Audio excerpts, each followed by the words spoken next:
ಏನಾಗಬೇಕು ದಾವಣಗೆರೆ? ದಾವಣಗೆರೆ ಜನರಿಗೆ ಸ್ಪೆಷಲಿ ನಮ್ಮ ಉತ್ತರ ಭಾಗದಲ್ಲಿರೋ ಜನರಿಗೆ ಏರ್ಪೋರ್ಟ್ ಬೇಕಾಗಿದೆ.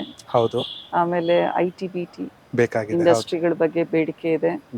ಆ್ಯಂಡ್ ಅದೇ ರೀತಿ ನಾವು ಚೆನ್ನಗಿರಿ, ಮಾಯಕೊಂಡ, ಹರಿಹರ ಮತ್ತು ಜಗಳೂರು, ಹರಪನಹಳ್ಳಿ ಎಲ್ಲ ಕ್ಷೇತ್ರಕ್ಕೆ ಹೋದಾಗ ನೀರಾವರಿ ಯೋಜನೆಗಳು, ಆಮೇಲೆ ಕೆರೆ ಜೋಡಣೆ ಬಗ್ಗೆ ಕೇಳ್ತಾರೆ. 22 ಕೆರೆ ಜೋಡಣೆ ಆಗಿದೆ, ಬಟ್ ಪೈಪ್ಲೈನ್ ಕಾಮಗಾರಿ ಬಗ್ಗೆ ಹೌದು. ದುರಸ್ತಿನಲ್ಲಿದೆ, ಅದ್ರ ಬಗ್ಗೆ ಹೇಳ್ತಾರೆ. ಆಮೇಲೆ 57 ಕೆರೆ ಜೋಡಣೆಗಳ ಬಗ್ಗೆ, ಆಮೇಲೆ ಚನ್ನಗಿರಿ ಕ್ಷೇತ್ರದಲ್ಲಿ ರೈಲ್ವೆ ಮಾರ್ಗದ ಬಗ್ಗೆ ಮೊನ್ನೆ ತಾನೇ ಬೇಡಿಕೆ ಇಟ್ಟಿದ್ದಾರೆ ಮತ್ತೆ. ಸೊ ಶಿವಮೊಗ್ಗದಿಂದ ಚಿತ್ರದುರ್ಗ ವಯ ಚನ್ನಗಿರಿ ಹಾಸೋದ್ರೆ ಅಲ್ಲಿ ಅಡಿಕೆ ಬೆಳೆನ ಅವರು ಡೆಲ್ಲಿ ಅಥವಾ ನಾರ್ತ್ ಇಂಡಿಯಾಗೆ ವ್ಯಾಗನ್ ಥ್ರೂ ಕಳಿಸ್ಲಿಕ್ಕೆ ಈಸಿ ಆಗುತ್ತೆ ಅಂತ. ಅಡಿಕೆ ಬೆಂಬಲ ಬೆಲೆ ಬಗ್ಗೆ ಕೇಳ್ತಾರೆ.